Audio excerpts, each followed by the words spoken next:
Welcome back to Batman Arkham Asylum.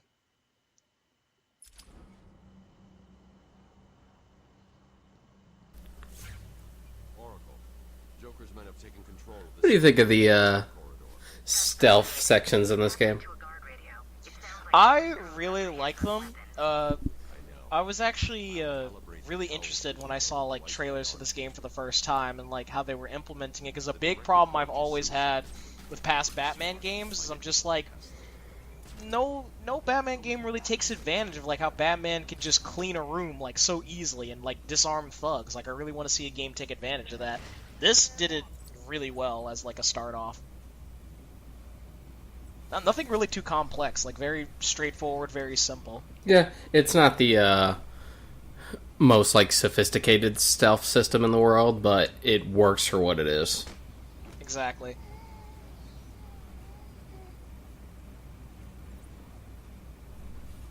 You know, like we said, like as games go on, you can do like a lot more, and some Predator sections can be quite difficult, especially if you go on the challenge mode. Like, oh my god, some of the challenge mode Predator rooms, like, Jesus. No problem, Paul. Who is it just finishing off? Arkham chumps never stood a chance. Good. Our friendly neighborhood rodent is on his way. You need to set a trap. He must not leave this building. Oh, look who it is. Are your pointy ears burning? I suppose I better warn my boys wrong way. Oh, Joker. Meanwhile, more vents. Wasn't that just a console that you would eventually use the syncograph to hack into? Yes. I think that's like why like I was kind of paying so much attention to it. I'm just like, wait, can I do something with this? And I'm like, oh wait, no, not yet. That comes later. That comes later.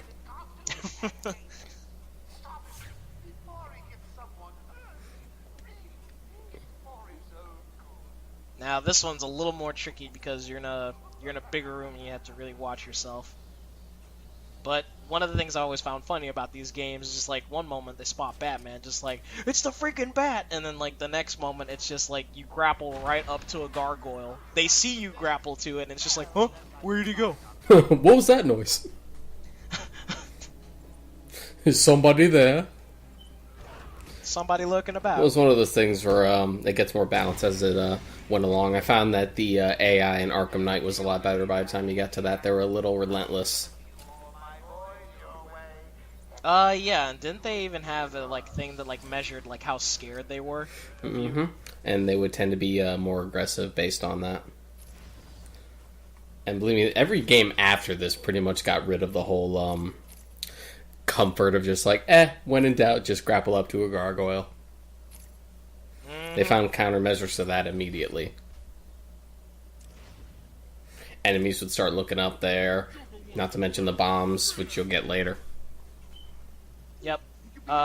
Here I buy the inverted takedown specifically because basically if an enemy is below me and I'm on a gargoyle statue, I can do a silent takedown that way, which is a lot more useful than you think.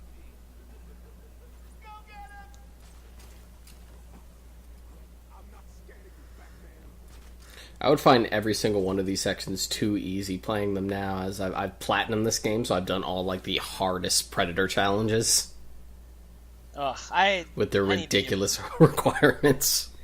I need to get back into the swing of like Predator rooms. You'll see here in a minute that I make a very, very rookie mistake. It's coming up though. Now see, that was fine. It's what comes next, I think. Also, as the music getting more intense as you knock out more thugs is a really good design choice. I think it's right here where I make the mistake. It was like I was waiting for him to like come right around there. And I'm thinking, maybe if I could just like wait for him to like move a little more. And you punch them instead of just taking them down. Yeah, I was like, oh, maybe I can YOLO this. Nope. Little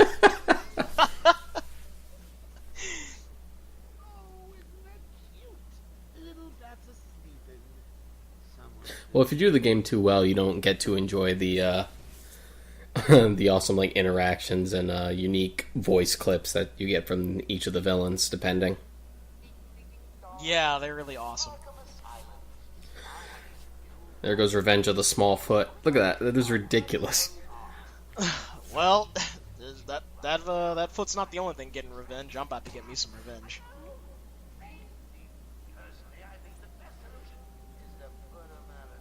Because now I go about this like a lot smoother, because I'm just like, okay, that last attempt, that was stupid. Let's not do that again. Just take our time.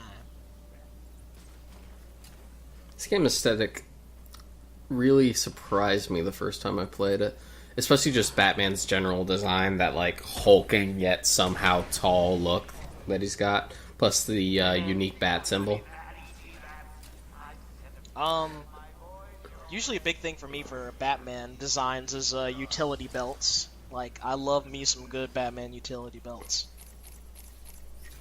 I decided here to get the armor instead of the inverted takedown. So I'm just like, I'll get that for later. Plus, this version of Bats is very long-eared, which is usually my preference for his costume design. Yeah, you love the long ears. I don't mind short ears, I just prefer long. I can only imagine how you reacted to Batman Beyond's design the first time. Yeah, I liked it. I think it might just have to do with that my first introduction to the characters from the first Tim Burton film, so... And that version of the character has long ears. And now for a much smoother version of the very bad attempt before. Took out one guy, I'm gonna take out this guy. This nigga over here won't even know what hit him.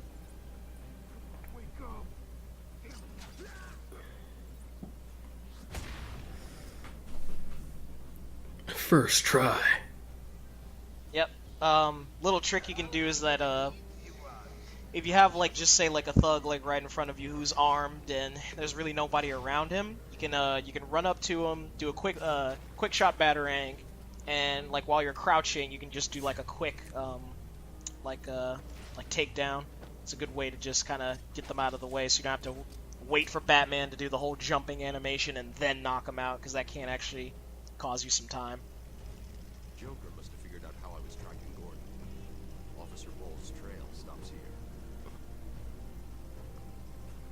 Man, it's like he was on a Nickelodeon show. It's like he got slimed. How good must the paycheck be to actually think it's a good idea to side with the Joker? Whether it be a henchman or like a dirty cop or a dirty guard, like in Bowles' case. Yeah, I always thought about that. I'm just like, man, like, does Joker like just pay you like a shit ton of money? Talk about risk and reward. Like, yeah, like, damn. Guy who could just kill you at any moment. And here, the Riddler is finally actually directly speaking to us and giving us a riddle. Which is super easy. Yeah, Wally Wingert has gone on to be probably my favorite Riddler voice. Now when I read a Batman comic with Riddler in it, I tend to read it with this voice, when previously I used to read it in John Glover's voice, who voiced him in the animated series. Yeah, to me this is like definitive Riddler. Oh, what? There we go. Riddler's often an underutilized character, and mostly because there are certain parallels to Joker, not entirely, but there are those, like, oh, they can have sometimes similar traps, and sometimes Joker does very Riddler-like things himself. Yep. Over here. I saw you clear the room. I like how the guy just, like, kind of bops his head up or just, like, sup in there. It was a massacre. Bowles came walking in telling everyone to cover the front entrance. Said something about Joker's army coming through the main Womp, gate. womp, womp, Two of my womp, guys womp, moved womp. towards it, and Frank shot him dead. They never stood a chance. Was Bowles alone? Thought he was. Dumb facial expression. I'm actually being quiet because I'm actually trying to mimic their mouth movements when they speak. Everyone in the room. I had no choice. I got him here, locked the door. And to be fair, this does look better than certain other mouth flaps we've seen and have often laughed at Dragon Ball Z Budokai 1. Carried on without. Yeah. Must have outlived. As as well as that game like adapted like the anime's like story and all the voice actors are there and stuff, like, oh boy, some of the voice acting does not hold up. Now there's a lot of the animation. Yep. The models look really solid, at least. One thing that always really bothered me is that they go out of their way to like show battle damage like Super Saiyan Goku and like other characters, but no battle damage Super Saiyan 2 Gohan. It's like, what? Well, at least not in the very beginning when he transforms, and that always bugged the hell out of me. I guess there are worse things to be inconsistent with. Oh yeah. Not the case in this game, though. By the time you get to the end of this game, there's a significant amount of battle damage. Not as much as Arkham City, but it's noticeable. I'd probably say Arkham Origins has the most by far, because that cape is just destroyed by the time you're at the end of Arkham Origins. Like, I'm talking like holes on holes through the cape. Alright, ladies and gentlemen, it's time to see exactly how big Arkham Island is. Yeah, this was the moment the first time I played the game where I'm just like, oh, alright, now I know the scale of this game. Like, whoa, this is actually really impressive. That choir, though. And you can see the Wayne Enterprises building in the background. Mm-hmm. Some of Gotham City. Which comes full circle, as in Arkham City you could see the Asylum in the background. Uh-huh. And, oh man, like, Arkham Knight is, like, really huge. Like, Origins essentially expanded City that little bit more, and then, like, Knight was just like, wow, this is, like, really big. What?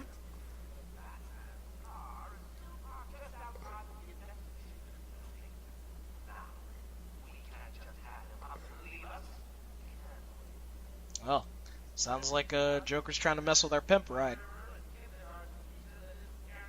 Which isn't a bad Batmobile. It's not the best.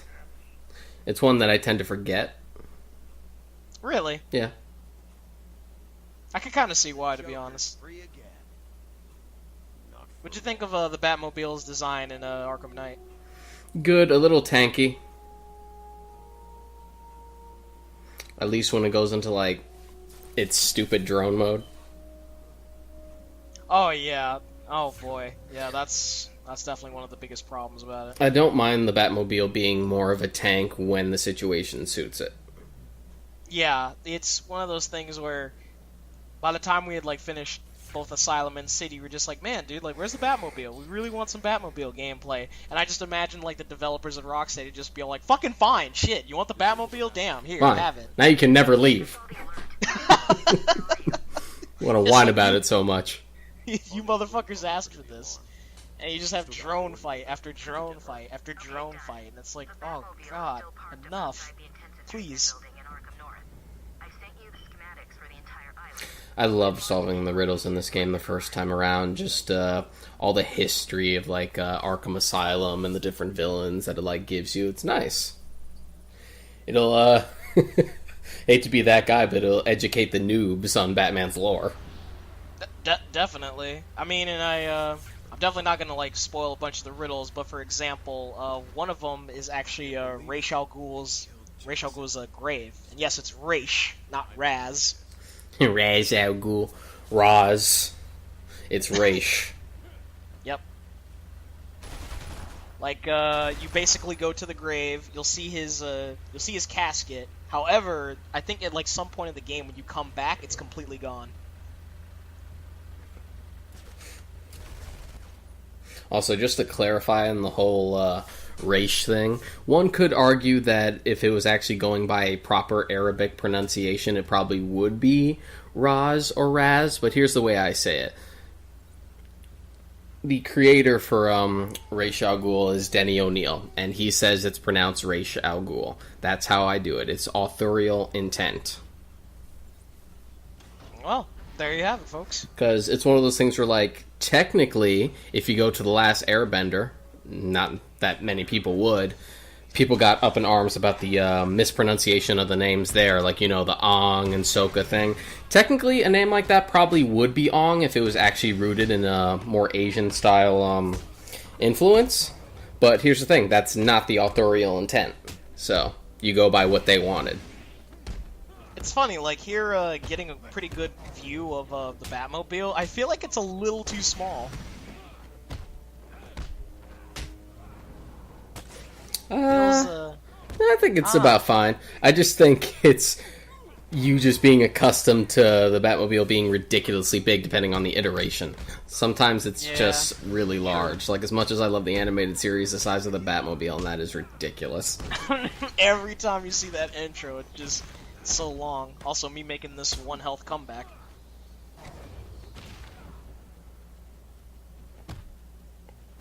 I was just toying with this guy. Because I'm Batman. Anyway, time for a new gadget.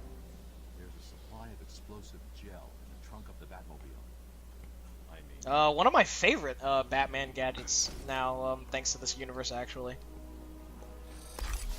Explosive gel.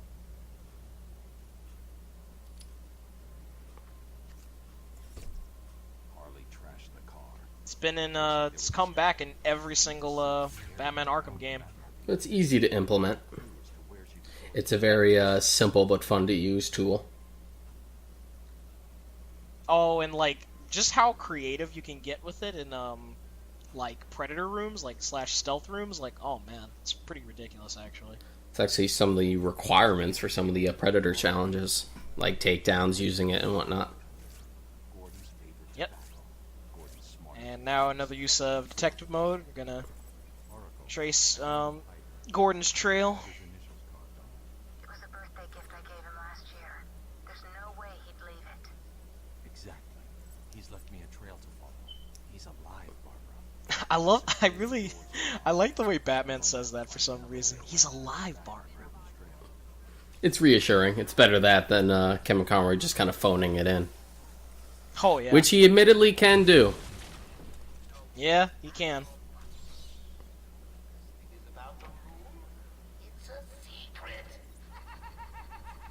And it's really easy to just kind of fall into that when it's just like, I'm spouting exposition right now for the player.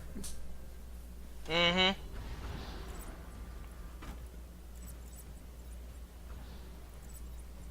Let's hope that I don't go the wrong way again this time. I love how there's just these two guys here just kind of like, we're just working on this little thing over here. Don't mind us. Usually if I would ever miss the 50 times combo, I would usually wait until the end of the game where they're all gathered up. Because that's a guaranteed place with a lot of enemies. Yep. Well then, with that being said, it looks like we're almost about out of time, so we'll see you guys next time. See you then.